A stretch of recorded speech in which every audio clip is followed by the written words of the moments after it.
we can open up the floor for the question answer. So. Thank you first for speaking. Very insightful speech. But right now I'm taking a philosophy course. Okay. So we're discussing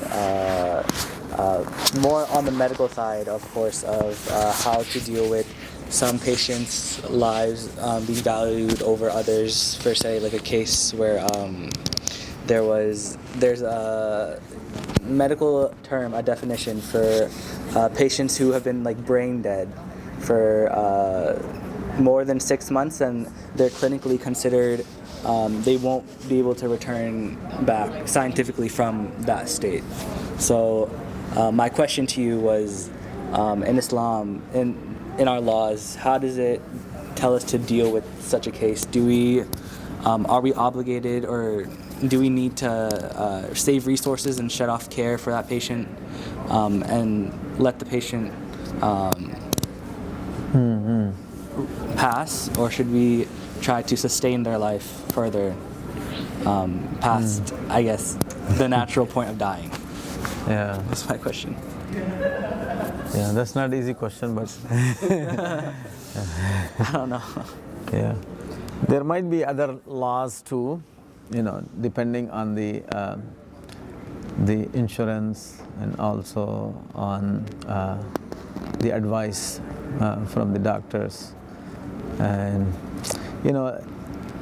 I did some research on these cases, but I don't remember everything what I studied. What would be the final judgment to say, Islamically. But there have been some cases like this even in our community, where doctors suggested it is better to pull the plug, but the family wanted to keep them, to let them die naturally whenever the time comes. So I remember that one lady, she lived like 6 months, or maybe 5-6 months, then she died. So it's not like a haram halal issue thing, in these kinds of situations. It is not related to everyday practical life. There are many other factors that play into these things. I read something like this too once, and they said that it depends on the circumstance too. And Okay. Because the patients, they're not going to gain consciousness ever again. Yeah. They're only alive because of the medicine and the machines. So it's better to pull the plug than to keep them alive in that state. Yeah. I would say naturally, as long as they can live, and if there is any hope, by putting the machines, keeping that person alive through the machines, through the ventilators, then keep it. But who is going to decide if they are going to die or not? That's another question. So if it depends upon the age and the whatever the disease that she was suffering from or he was suffering from. So depending other situations, you decide. Otherwise, who is going to decide that that person is going to die for sure? So yeah, you are right. What seems to be more inclined to Islam and Islamic teachings and guidance is natural life and death. Unnaturally keeping somebody alive where they are not going to have any meaningful life, even if they are kept alive. I remember Israeli President Sharon, he was kept for many years in coma. No life, nothing, just for the sake of just, to say that he is alive. Well, let's say, for instance, if we take into account the person's, like if it's a Muslim who is on some sort of respiratory device or some machine that's keeping them alive, we have to take into account their capacity to fulfill their their worship obligations, right? So I think that's something else that we should take into account. Like, are they that's a very good point. Are they able to fulfill their Islamic duties? And I mean, what would you say in that instance? So if a person is unconscious, if a person, if a child, suppose he did not reach to the age of puberty, so he is not responsible for Islamic rulings or commandments and prohibitions. So if a person is majnoon, unconscious completely, so he is not responsible too. But so if a person, adult, sick, unconscious, and then because of that he is not able to perform Islamic duties, it does not mean that just kill him. So no. So we are responsible for Islamic duties and responsibilities, our commandments, our prohibitions, when we are, healthy and we are able to do them. And the ability is, Allah knows, sometime you are able physically by yourself to do things. Sometime you are able because of the other people are helping you to, to perform that duty. So the ability is, two types. So that's why in the Quran we find at the end of Surah Al-Baqarah, لا يكلف الله نفسا إلا وسعها. Allah will not burden a person except whatever that person, the soul can bear. So Allah knows that right now we are able to pray, we are able to do things. But a person who is, who is not able to, for example, stand and pray, then Islam says that person should sit down and pray. If person cannot sit down, laying down, just pray, with your hands and limbs, whatever you can move. And if also that person is not able to move any part of his or her body, then just do it with your eyes, indicating that you are, worshipping God. So after that, if a person is not able even that, then they are forgiven. So there is no responsibility upon them. Something that I feel like I'm not really educated on, I work with a lot of foster and adopted children. In Islam, what is the law or halal and haram with a Muslim family trying to adopt? That's a very good question. So that's also one of the misunderstanding among many Muslims, that they think that adopted children cannot be the real children. That's true. That is in the Quran. That is in the Quran, that adopted children cannot be the real children. So that is, having said that, it does not mean that we should not adopt. Even though Prophet Muhammad ﷺ, he adopted, the Zayd ibn Haris. So he adopted, and also, people started calling him Zayd bin Muhammad, means Zayd, the son of Muhammad. Then Quran came, revelation came, saying that, by saying by your mouth, he cannot become the son of Muhammad. He is son of whoever the father is. Okay? So that reality is not going to change. Biological and physical reality. So what you can change is to take care of that person, to give the love of mother and father by adopting that. So that is encouraged, and Prophet ﷺ did that.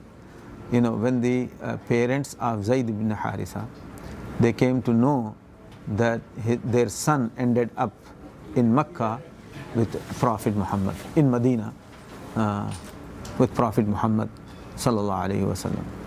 They came all the way from Yemen or somewhere, and then they asked Prophet Muhammad that this is our son and he is with you.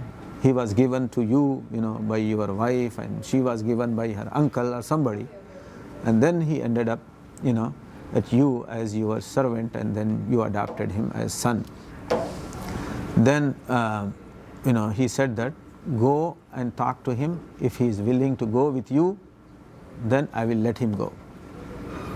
So the parents, they went to Zayd and they talked to him, and then he said that I will not prefer anybody over this man.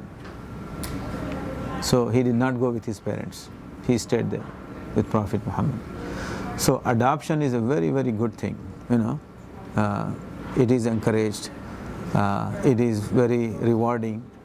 But some issues come up later, especially being in the same household, about the hijab thing, about, the marriage, and, there are many things.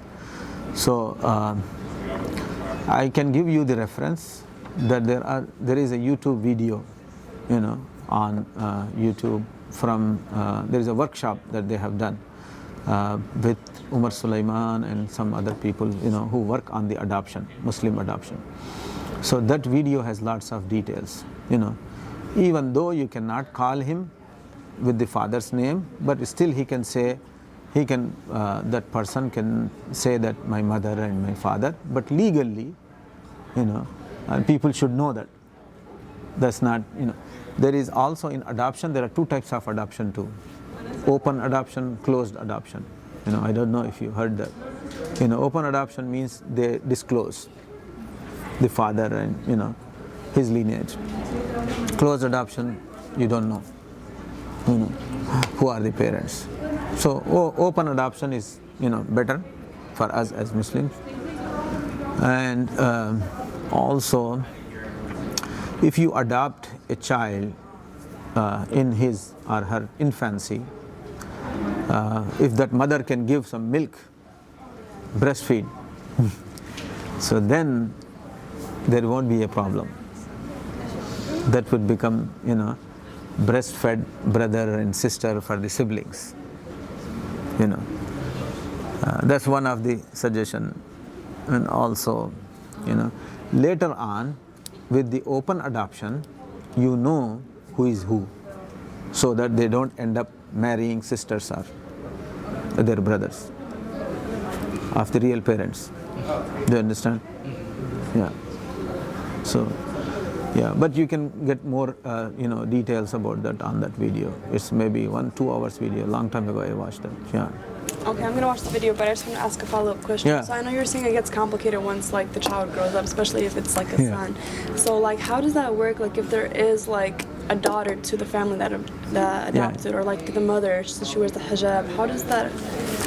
There has to be some limits to be maintained. Not to be totally open, in front of your real brothers. Even in our household among the siblings, and between the parents and the daughters and sons, we separate the bed after they are 7 or 8 years old. Yeah. So that should be maintained. That way. Otherwise, it's going to be very difficult, to keep them completely out of the house and things like that. So, and we don't find anything like that in the lifetime of the Prophet ﷺ, when he adopted. So he was one of the household. So I have a question for you regarding the establishment of the Sharia, in modern times, or just in communities. So, are there particular responsibilities incumbent upon any specific member of an Islamic community to ensure the Sharia is followed properly? Is there a leader of Sharia to enforce it? First of all, try to understand that when I said Sharia, many people, many Muslims, what they consider Sharia is everything that is in the books of jurisprudence. Okay? So we have to separate whatever our scholars, our jurists, from the 1st century or the 2nd century until now, they are drawing the rulings and the laws from, based on the hadith and the Quran and the qiyas and analogy, and the ijma'. So you separate that from the core teachings of Islam. Core teachings of Islam means the teachings that come directly from the text of the Quran and the authentic sunnah, consistent sunnah practices of Prophet Muhammad sallallahu alaihi wasallam. Okay, having done that, then you are left with the large body of rules and do's and don'ts in the books of jurisprudence, that's called fiqh books, So that is not necessarily, that's a human mind, not totally human created thing, but it has some references, with the Quran and Hadith and the analogy and the reasoning. That is not necessarily the Sharia of all the time. Jurists, they did their best to make Islam to functionable, practical for people to live in their time. For example, now, usury, interest, bank interest, it is haram. There are clear verses in the Quran. It says that if you take usury, if you eat riba, bank interest, then you will be, you are at war with God and His Messenger. فَأْذَنُوا بِحَرْبٍ مِّنَ اللَّهِ وَرَسُولِهِ. Okay. So this is a very stern warning, severe warning, about eating the usury, the bank interest. And then now you ask scholars and jurists about what is the way to, buy home. If you don't take loan, nobody can be owning the house. Most of the people, they don't have that much money, to buy the house. So they take loans from the bank. They say that, okay, house is a necessity. Means you have to have a house. And then you should own it, otherwise, after some time it will be a problem. You cannot have, so many kids and things like that. Even if you rent, there are some issues with that, and you will never be able to own your home. So they say that this is the need, having owning a house, a need, that becomes like a necessity. There are hierarchy, necessity, need, and what is what makes the things like a comfortable. Like for example, for a house, the pillars and the roof is the necessity. You have to have these, and then the windows and the doors, they are like a need. First one is essential. Without that you cannot live. You cannot call it home. The second one is, it will be very difficult to live, without it, without having door and windows. And the third thing is that you have all these, decorations and things, lights and the, air conditioning and heating and all of those things. So that are considered like comforting things. So these three levels, sometime the need takes the place of necessity, according to a rule, rule of reason. So then they say that, okay, in order to own a house and to live a decent life, you can take a loan. But it does not mean that riba, which Allah made it haram, interest, that becomes halal. No, it doesn't become halal. Just for you in certain circumstances, until you have the situation where you cannot, take loan, Islamic loan or anything, then you can use that. So if you don't have any other options. So. But there is interest in everything. Yeah, that's correct. That's why. Yeah. There is no way to avoid it. That's true. Yeah. That's why they say that it is allowed as much as it is a need. You don't take loans, just to decorate your house and, Just like if you go to like medical school or dental school or that's true. And all your loans, the interest becomes double. Yeah, that's then true. it becomes super hard to pay it all off too. Yeah, that's true. So that's why they allowed as much as it is a necessity, because the whole world, the banking system, economic system in our time it is based on riba. Yeah. So you really it is very difficult to get out of it. Yeah. To have any business, to own home, or to go for higher education or anything, it is impossible. So with the belief that it is not right, it is exploitation of the poor, this system is based, on something that is unethical, unjust, unfair for humanity overall, but I am using it with that belief, as much as I need. Yeah. Okay. Yeah. So would you say for the then necessity. that you have to determine what is a necessity, what is absolutely required for you to determine whether or not it would be legitimate to take a loan out or that's something? correct. Yeah, that's correct. You're welcome. Yeah. Thank you. Thank you. Yeah, good questions. So. I do think there's a business club coming for at 4. So What business? there's some business club meeting. Oh, okay. Yeah. If you are done, that's fine. Yeah, I will run too. Yeah.